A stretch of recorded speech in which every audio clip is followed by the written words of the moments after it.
Olá, eu sou Elizabeth Gravina. Sejam todos muito bem-vindos ao Sacris Canal Católico.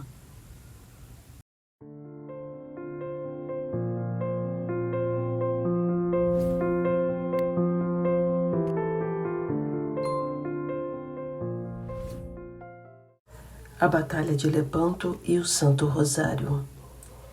Eleito Papa em 1566, São Pio V teve o desejo de convocar a cristandade para um duplo combate, contra o protestantismo e contra o islamismo. Contra este último, convidou os príncipes católicos a fazer uma aliança, mas todos eles, ocupados com seus problemas internos, não responderam à iniciativa. Em 1569, os otomanos souberam que o arsenal veneziano havia sido destruído pelo fogo e que, além disso, toda a Península Itálica estava ameaçada pela fome devido a uma má colheita. Selim II aproveitou a ocasião para romper a trégua com Veneza e enviou um ultimato. Ou eles entregavam a preciosa posse de Chipre, ou ele declararia guerra contra eles.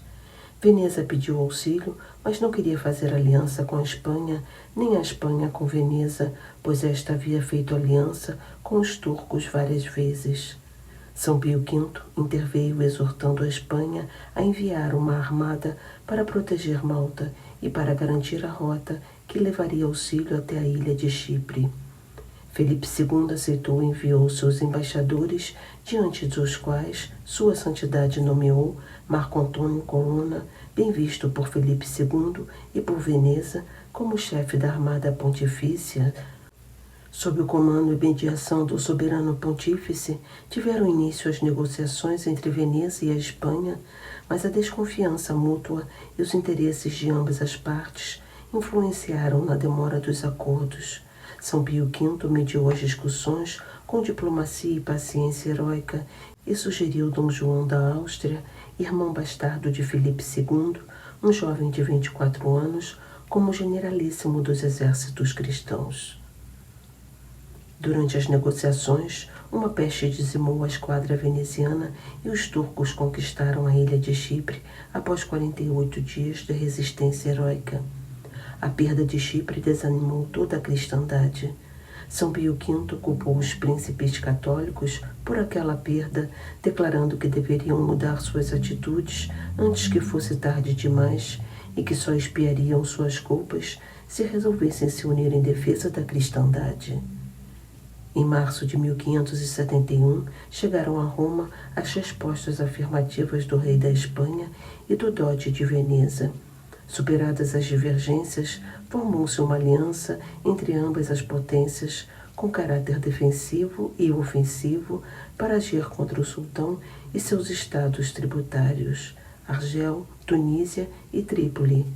A Liga Sancta contaria com 200 galés, 1.000 transportes, 50.000 infantes espanhóis, italianos e alemães, 4.500 de cavalaria ligeira e o número necessário de canhões. Preparativos para a batalha. Sua Santidade enviou à Liga um estandarte de Damasco, de seda azul, com a imagem do crucificado, tendo a seus pés as armas do Papa, da Espanha, de Veneza e de Dom João da Áustria. Este recebeu o estandarte das mãos do cardeal Granvella, que lhe disse: "Toma, ditoso príncipe, a insígnia do verbo humanado. Tem um vívido sinal da santa fé, da qual és defensor nesta missão. Ele te dará uma gloriosa vitória sobre o inimigo ímpio, e por tua mão será abatida a soberba dele."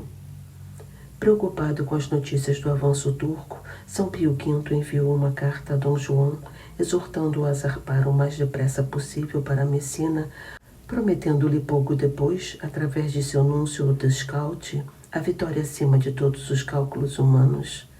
Encorajado por essas palavras, Dom João agiu rapidamente. Para preservar o caráter sagrado da missão, proibiu as mulheres a bordo, ditou a pena de morte contra os blasfemos e impôs um jejum de 3 dias. Nenhum dos 80.000 marinheiros e soldados ficou sem se confessar e receber a comunhão, até mesmo os galeotes. Informação para a batalha. Nos dias 16 e 17 de setembro, a frota cristã partiu do porto de Messina. A frota turca estava localizada em Lepanto, um porto localizado ao sul do estreito que une o Golfo de Patras com o Golfo de Corinto. Em 6 de outubro, o vento deteve os católicos e empurrou os otomanos para fora do estreito de Lepanto, facilitando assim o combate. No domingo, 7 de outubro, antes do amanhecer, os navios católicos levantaram âncoras e adentraram o estreito de Lepanto.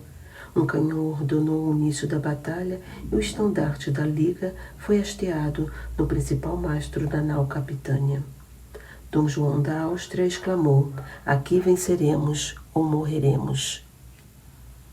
Dom João comandou o centro flanqueado por Colonna e Sebastiano Veniero. O catalão Luís de Requenses vinha um pouco mais atrás. A esquadra espanhola de Andrea Doria, com 60 navios, formava a ala direita em direção ao alto mar. Os 35 navios de Álvaro de Bazan, o Marquês de Santa Cruz, aguardavam ordens na retaguarda para sua eventual intervenção.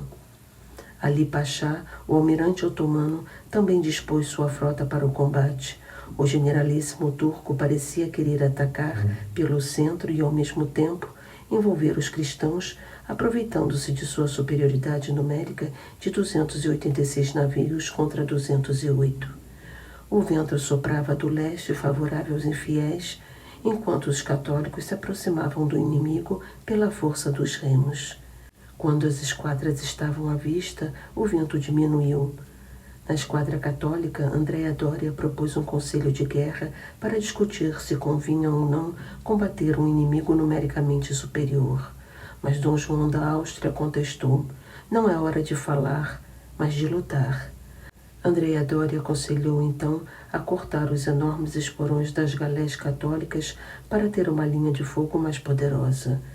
O comandante supremo Dom João da Áustria passou em revista todas as naus com crucifixo em mãos, exortando com ardor para a luta iminente. Este é o dia em que a cristandade deve mostrar seu poder para aniquilar esta seita amaldiçoada e obter uma vitória sem precedentes. Estais aqui por vontade de Deus para castigar o furor e a maldade desses cães bárbaros. Depositai vossa esperança unicamente no Deus dos exércitos que reina e governa o universo. Recordai que combatereis pela fé. Nenhum covarde ganhará o céu. Então ele se ajoelhou em La Real, sua embarcação, e rezou, fazendo o mesmo todos os seus homens. Em meio a um imponente silêncio, os religiosos deram a última bênção e a absolvição geral àqueles que estavam se expondo a morrer pela fé. Enquanto isso, o inimigo cortava o silêncio com suas cornetas, blasfêmias, zombarias e imprecações, e dizia: "Esses cristãos vieram com um rebanho de ovelhas para que nós os degolemos." A ordem de Ali Pachá era não fazer prisioneiros. A batalha. Ali Pachá deu um tiro de canhão para chamar os cristãos à luta. Dom João aceitou o desafio, respondendo com outro tiro de canhão. Naquele momento, o vento mudou inesperadamente em favor dos cristãos. Os turcos procuravam dar maior amplitude a seu movimento para envolver um dos flancos do adversário. Doria tentava impedir a manobra, mas afastou-se muito da área designada, abrindo uma brecha perigosa entre a ala de seu comando e o centro da esquadra. O apóstata italiano, o Luigi Ali, entrou pelo espaço vazio deixado por Doria. Com seus melhores navios, lançou-se em combate para o centro dos cristãos e com algumas galés pesadas manteve Doria longe. Nessa manobra, as tropas de Doria quase foram aniquiladas e a reserva do Marquês de Santa Cruz não pôde socorrê-lo, pois este estava empenhado em ajudar os venezianos na ala esquerda ao longo da costa. Ali Pachá, conhecendo pelos santos estandartes a galé de Dom João, investiu pela proa de La Real e lançou sobre ela uma horda de janízaros selecionados. Naquele momento, o conselho dado por Doria provou sua eficácia. Desembaraçado do peso representado pelo esporão, a artilharia do navio católico dizimou a tripulação de La Sultana, o navio de Ali Pachá. Em socorro desta, chegaram 7 galés turcas, que lançaram mais janízaros à luta sobre a ensanguentada ponte da nau Capitã de Dom João. Por 2 vezes a horda turca penetrou no mastro principal de La Real, mas os bravos veteranos espanhóis forçaram-nos a retroceder. Os galeotes, armados com espadas, abandonavam os remos quando havia abordagens e lutavam bravamente contra os turcos. Mesmo assim, a situação estava se tornando mais perigosa. Dom João contava apenas 2 barcos de reserva, sua tropa tinha sofrido muitas baixas e ele próprio estava ferido em um dos pés. Foi então que o Marquês de Santa Cruz, depois de liberar os venezianos, veio em socorro de Dom João, e este foi capaz de rechaçar os janízaros. Quando o momento era mais crítico, Ali Pachá, defendendo La Sultana de outro ataque cristão, caiu morto por um tiro de arcabuz espanhol. Eram 4 da tarde. O corpo do generalíssimo dos infiéis foi arrastado aos pés de Dom João. Um soldado espanhol cortou sua cabeça, que por ordem de Dom João foi enfiada na ponta de uma lança para todos verem. Um clamor de alegria vitoriosa surgiu na nau Capitã. Os turcos estavam derrotados e o pânico rapidamente se apoderou de suas hostes desde que o estandarte de Cristo começou a flamejar na Sultana. As perdas dos infiéis foram enormes. 30.000 mortos, 10.000 prisioneiros, 120 galés capturadas e 50 afundadas ou incendiadas. Tomaram-se numerosas bandeiras e grande parte da artilharia. 12.000 cristãos escravizados pelos mouros ganharam a liberdade. O resto da esquadra inimiga bateu em retirada, enquanto as trombetas católicas proclamavam aos 4 ventos a vitória da Liga Sancta, na maior batalha naval registrada pela história. Soube-se mais tarde que, no calor da batalha, os soldados de Maomé viram sobre os principais mastros da esquadra católica uma senhora que os aterrorizava com seu aspecto majestoso e ameaçador. As notícias da vitória chegam a Roma. Enquanto isso, em Roma, o Papa jejuava e redobrava suas orações pela vitória, exortando cardeais, monges e fiéis a fazer o mesmo, confiando na eficácia do Santo Rosário. No dia 7 de outubro, enquanto trabalhava com seu tesoureiro Donato Cesi, o Papa de repente deixou seu interlocutor, abriu uma janela e entrou em êxtase, e voltando-se para o seu tesoureiro, disse: "Ide com Deus. Agora não é hora de negócios, mas de dar graças a Jesus Cristo, pois nossa esquadra acaba de vencer." E dirigiu-se para sua capela. Na noite de 21 a 22 de outubro, o cardeal Rusticucci despertou o Papa para confirmar a visão que ele tivera. Em um pranto varonil, São Pio V repetiu as palavras do velho Simeão: "Agora, Senhor, já podes deixar o teu servo ir em paz." Lucas 2, 29. Na manhã seguinte, a feliz notícia foi proclamada na Basílica de São Pedro, após uma procissão e um solene Te Deum.